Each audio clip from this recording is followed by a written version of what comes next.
Welcome to Spiritual Cartel's Fire in the Booth. This week, I am pleased to introduce Veronica, who has kindly agreed to come and share for us. Veronica, I'll hand the meeting over to you. Yes. Yeah. All right, great. Hi, my name's Veronica, and I am a sober alcoholic addict, and uh, so happy and excited to be here and share with you my experience, strength, and hope. I got sober.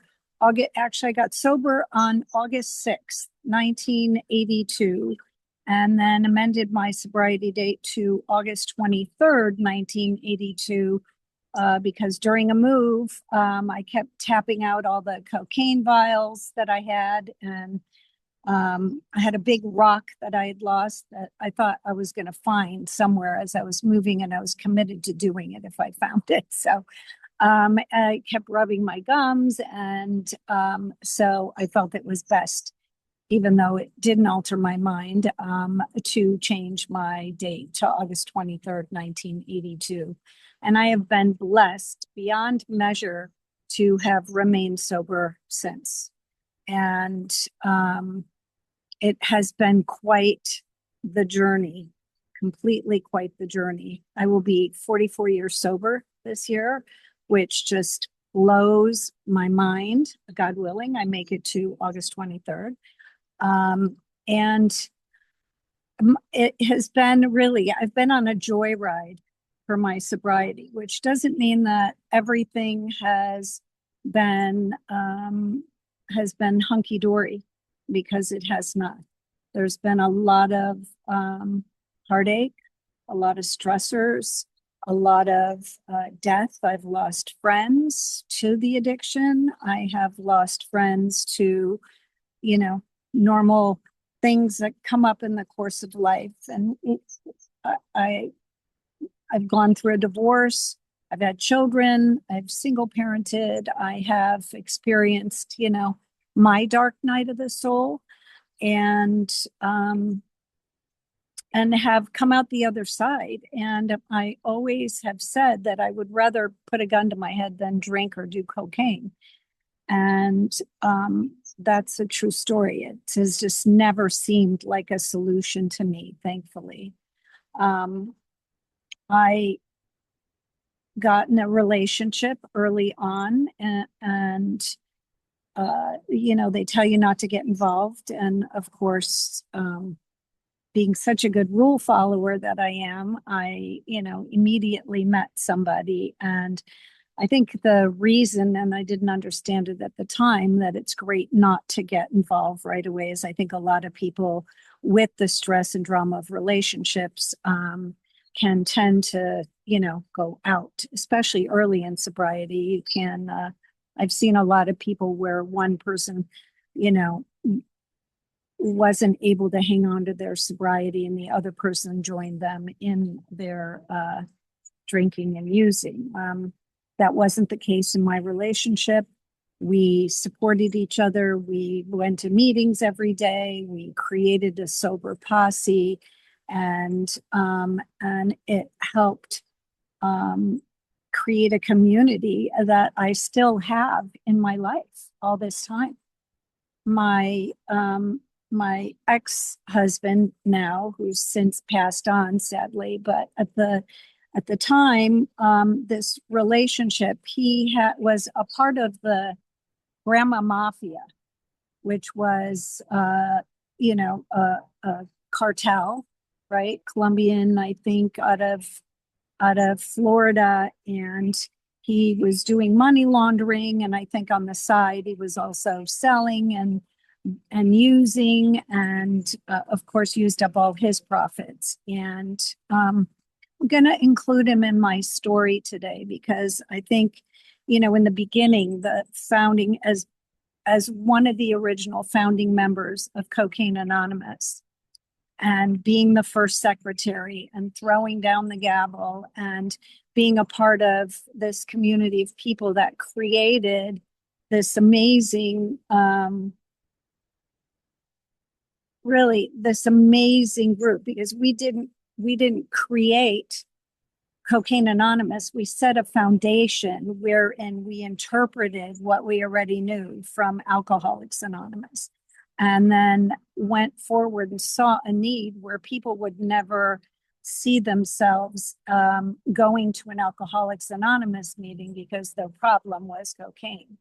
And I'll tell you, like, from that very first meeting, you know, where we had maybe a dozen people in the room, to what has occurred in globally now, just continues to, like, I have goosebumps when I think about it. It blows my mind.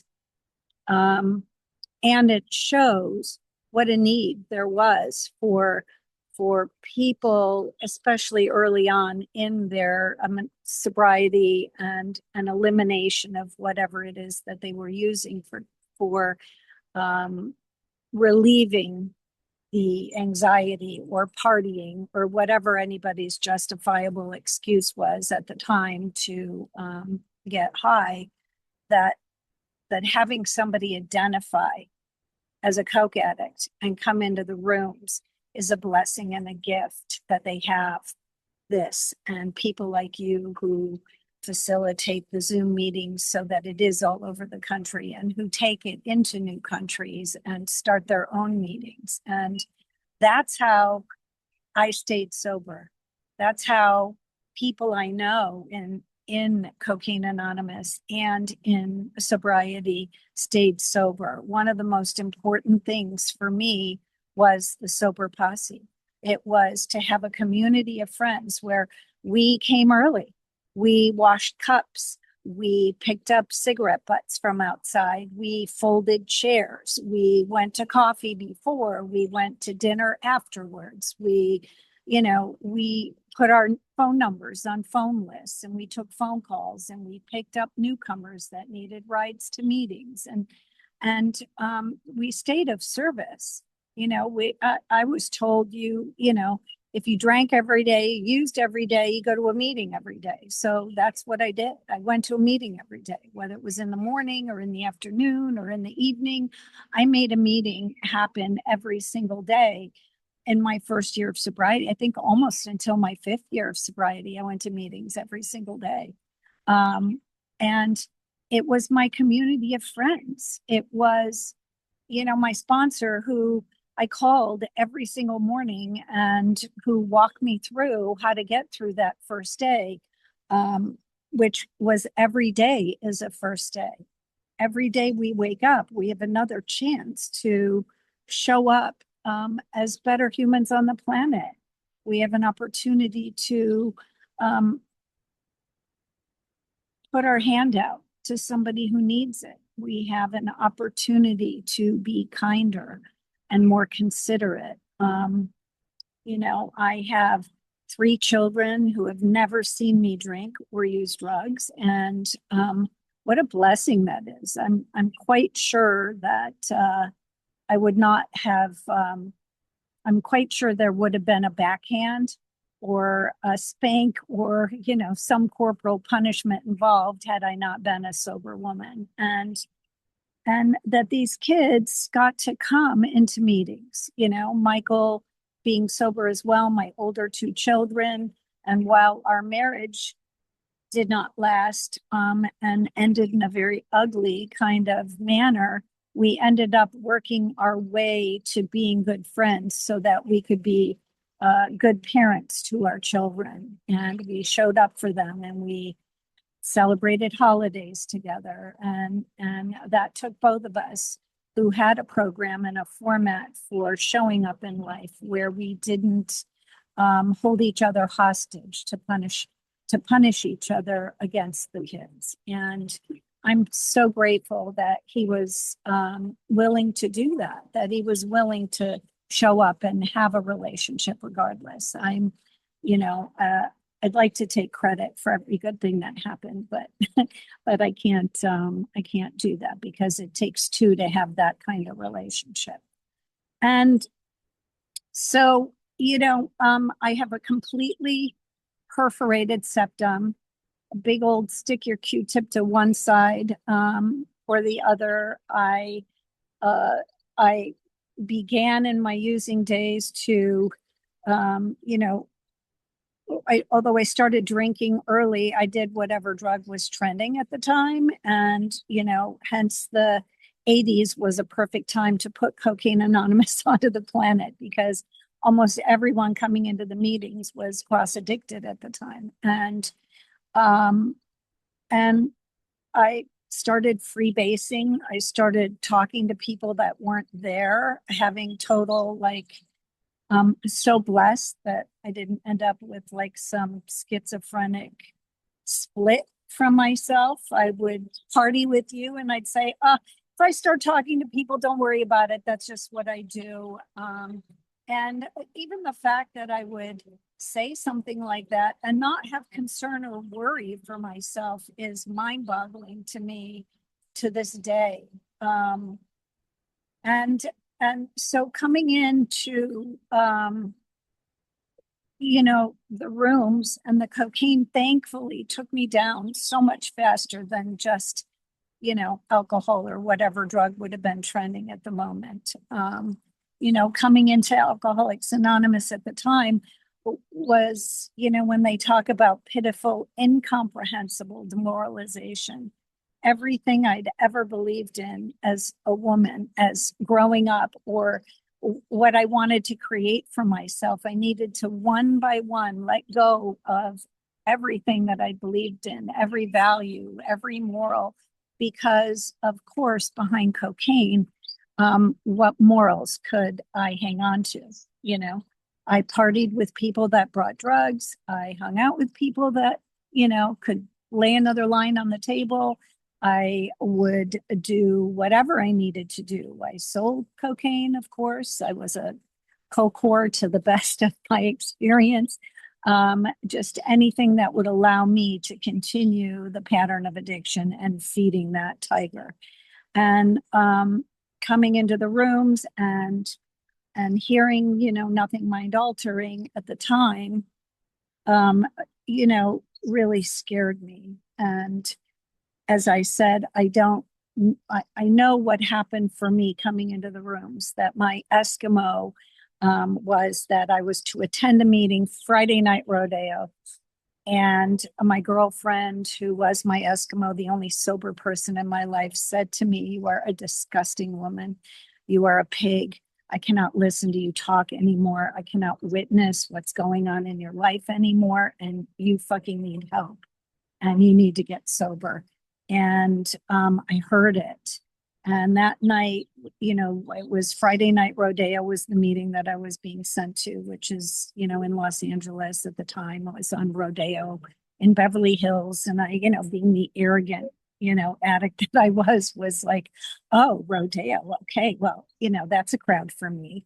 When the truth of the matter is, you know, who was I? I was like just listening to people about like who would I party with any of these people? The question is more, would any of these people party with me? I had turned into such a pig. And I went to that first meeting Friday night when she called at the last minute and said, you know, I'm really, really sorry. I cannot join you at the meeting tonight. And I hung up the phone and literally a voice came to me and it said, if you don't go now, you won't make it. And I, again, am flooded with goosebumps because that was God before I believed in God, before I recognized a power higher than myself. And hearing that, I literally went to that meeting by myself, and it felt like, you know, your first day in high school where the room feels massively like the school is this big place and you'll never find your way around. And I stood in the back in the corner at that meeting, which was a big, you know, social meeting. And I raised my hand as a newcomer when they asked for newcomers. And don't ask me how I did that. Don't ask me how my hand went up as a newcomer, that I was willing to identify and put myself out there. And then at the end of the meeting, when they asked for hands to help clean up, one of my character defects, people pleasing, stepped up and I raised my hand. And I remember Tony M. at the time was the cleanup chairperson. He's no longer with us anymore either. And Tony and I connected washing cups in the back room. And then another meeting I went to on Saturday. And then on Sunday, I went to Sundowners, which was another popular, hip social meeting in the LA area. And at that Sundowners meeting, Tony M was the door person, the greeter at the door. And you know how it is when we see somebody who comes back, who we know is a newcomer, at the end of the day, that person, his face lit up and he smiled and he said to me, welcome. And just having the recognition of that, having somebody whose face was happy to see me. I can't tell you how long it had been since I'd had an experience like that, where somebody would say to me, I'm glad you're here. And in having that experience, literally, he told me the next meeting to go to. And every day that I went to a meeting, I was invited to join somebody at another meeting. And the rest is history. As I said, that is what created for me the foundation to come to these meetings and to stay sober, and the evolution of that into, what the experience in starting that first CA meeting, and the people that came there and how that was identified, and how that went from 12 people in a room to another meeting that was in that big Sundowners room would host a Cocaine Anonymous meeting, and how many people showed up in those rooms and came in and were able to be held by the people in sobriety, because the time, we had like a foundation. We had 6 months, or we had a year where people were sober and showing up at the meetings to support the people that were coming in. And it took off like wildfire. And you see what's happening now. And again, what an honor and a privilege that was a part of my path and my journey. They say your first 5 years is physical sobriety, your second 5 years is mental sobriety.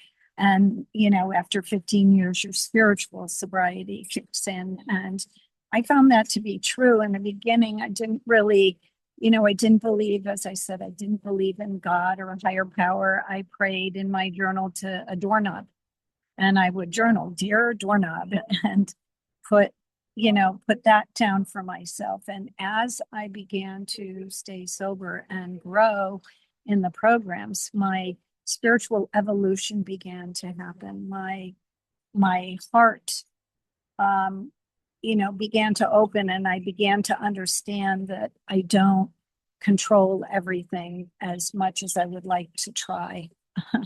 And that also in the experience of surrender to a power greater than myself, I got to witness all the little synchronicities that began to happen in my life.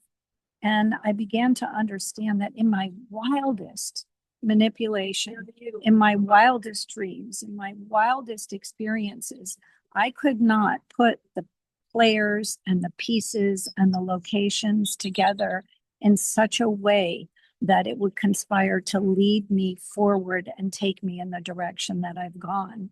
The career that I'm in today, the career that I was in at that time, and how one thing led to another. The man that I would meet that would set me on a career path and be my husband and father my 2 children, and then, be the greatest teacher, in that dark night of the soul experience, and taught me about my own power and strength. And he showed me a different way of life and a different way of being that I might not have been exposed to. We started our own business together, and I was 5 at the time, and who would hire a 25-year-old to be CEO of a company that I knew nothing about? But, I had some hustle and I had a work ethic, and that business took off, and it gave me a business acumen, and that business took off until it didn't, and it fell apart, and we lost everything. We lost the house, we lost the business, we lost everything financially, and it took me down to the ground simultaneously at the same time. He had an affair while I was pregnant with our second child, and that facilitated the ending of that marriage and that relationship, and really took me to my knees. And when I say that you can stay sober through anything, I really mean that. I didn't know, and this speaks to the hand of AA, which is constantly leaving me in gratitude and awe that I couldn't breathe. It hurt to breathe. I had people that would come to my house and, put their hand under my arm and walk me out the door and take me to a meeting and hold my heart while I cried and sobbed and help me put one foot in front of the other and to guide me and to give me hope again. And it changed my life. And I see this all the time in meetings where, I had the pleasure of volunteering for another group that I'm involved in, many years later. And somebody walked into this classroom and was strung out on meth at the time. And I literally made one phone call and 3 men showed up, and they got him and they took him to his apartment and they threw away the drugs. And then they brought him to their house and they let him sleep on the couch as they found a way to get him into a sober living situation. And I have hundreds of these stories, literally hundreds of these stories over and over again, where the hand of Alcoholics Anonymous steps in. And,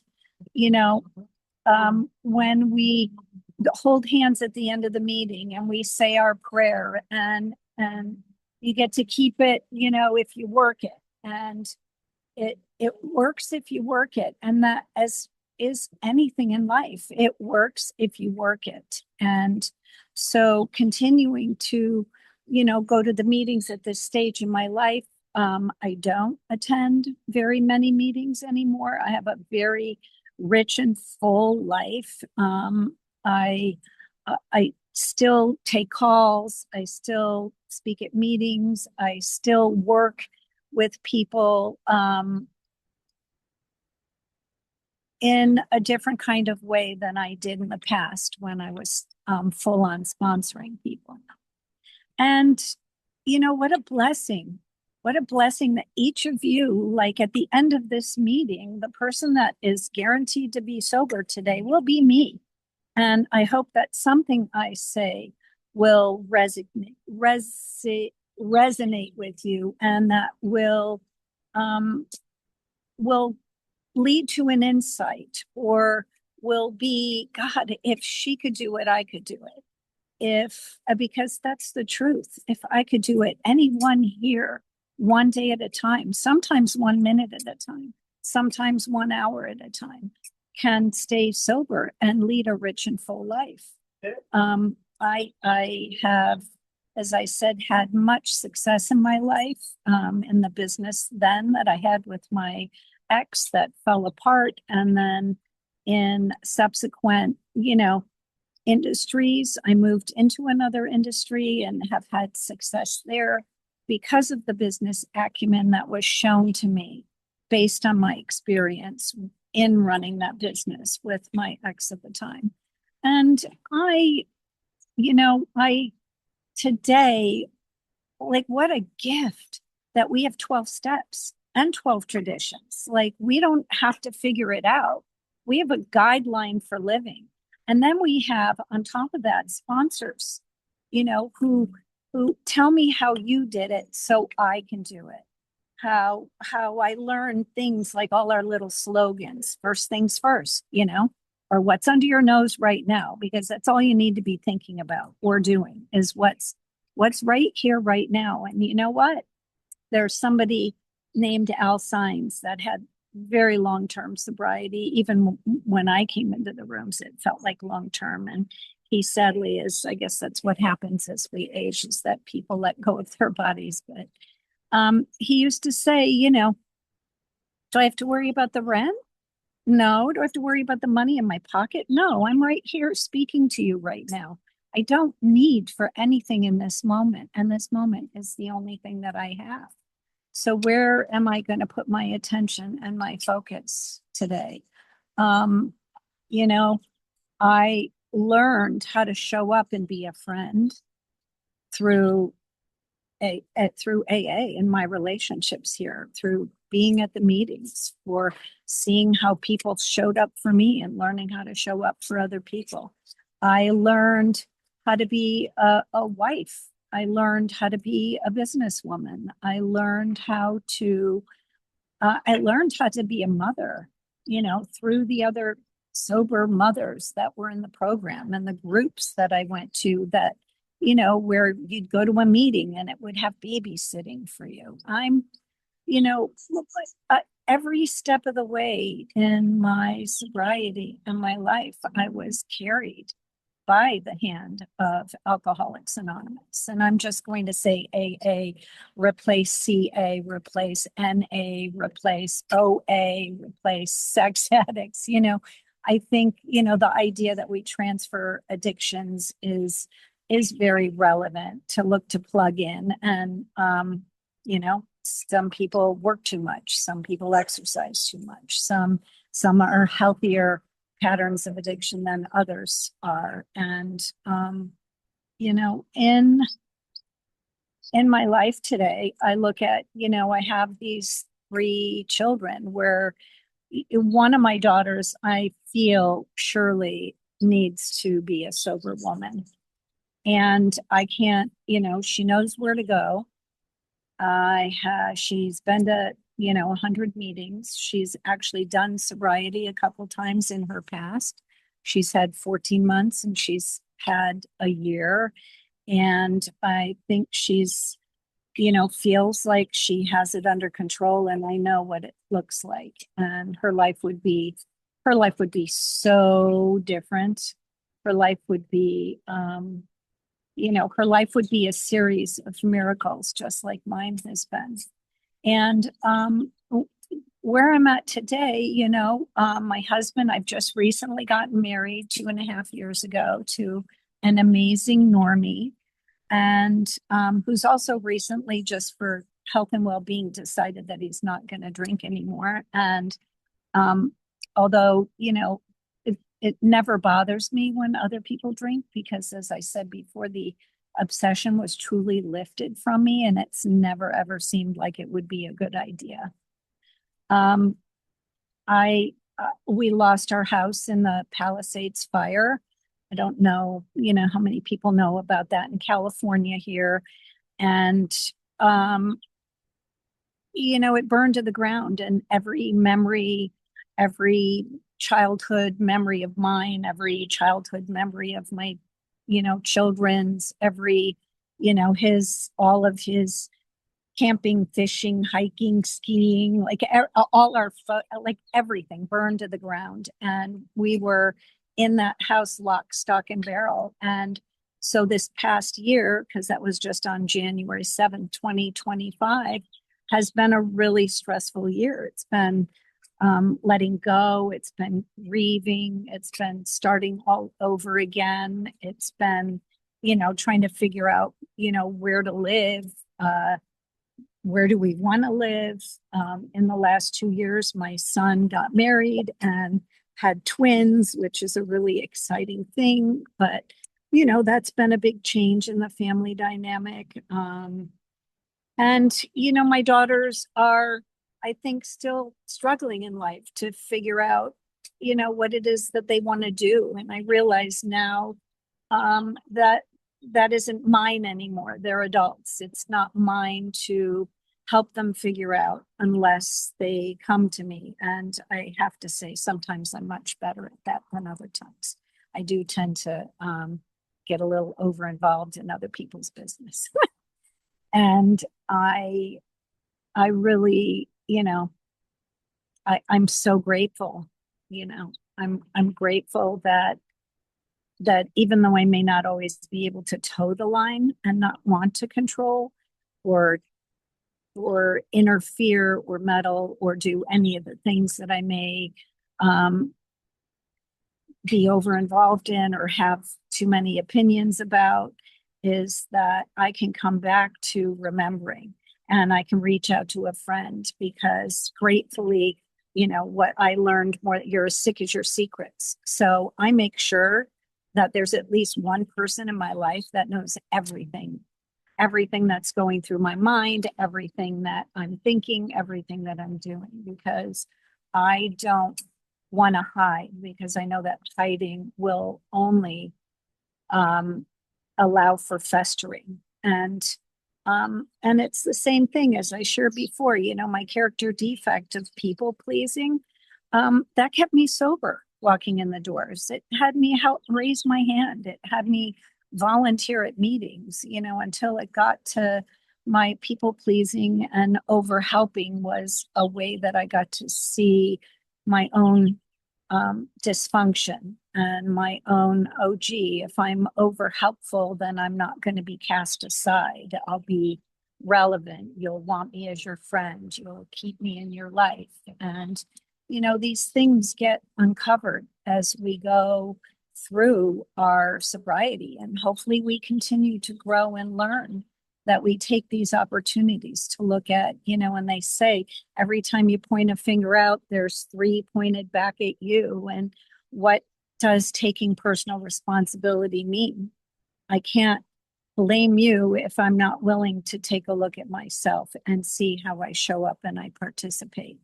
And sometimes seeing how I show up and participate is hard to do.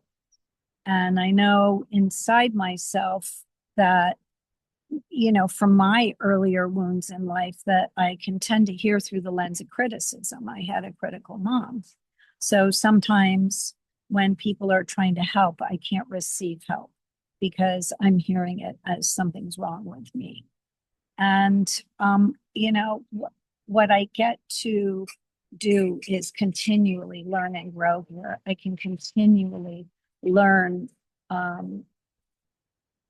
about next steps for myself. And I can get clearer on my relationship with God. I have a deep, heartfelt relationship with God today in my life. And whatever anyone chooses, spirit, universe, whatever, whatever you pray to, I think is more just been an understanding of I'm not in charge, and I don't make up the rules. And I just have to put one foot in front of the other and continue to show up for myself and for others. I wouldn't trade my worst day sober for my best day using. And I know that's a cliche statement, but it's true. Like I said, I'm on a joyride, and while some days are really, really fucking hard and really messed up, it's still, I know how to make a good decision today. Most of the time I make a good choice, because anything that I would do behind my using, I didn't have control of the choice I was making, because the only control I had was to get more drugs and alcohol. And in this, for choosing more time, that taking away,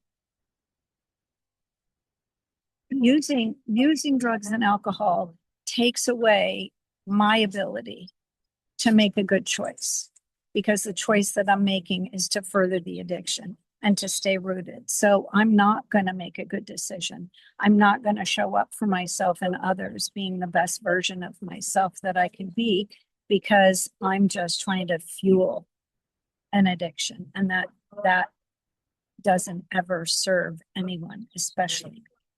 So having sobriety today is everything to me, because it is a platform for living, and I can today make a good choice. I can today be of good service. I can today help others. I can today be a good friend, and I can today learn from my mistakes. And so I can't say enough about, I can't see because of the screen format how many people are here. But if you look around, this isn't for people who need it. This is for people who want it. And you have to make a choice every day to want it. You have to make a choice every day to believe in the miracle. And the miracle is us unfolding. The miracle, one of my practices this week that I'm doing is to look for the miracles that occur every day, all day. Small little miracles literally happen all day, every day, if that's what I'm looking for. And, I used to think a miracle had to be like some big, angel coming down, sitting on my shoulder with a megaphone shouting my next steps into my ear. And I realized they're just gentle little nudges most of the time if I'm really open and I'm really listening. And so I'm very grateful to have the foundation here and to be able to come and to speak to everyone here. And, my prayers are with every single person in this room, that you choose yourself every single day. And I think I'm complete. Thank you for letting me share and participate.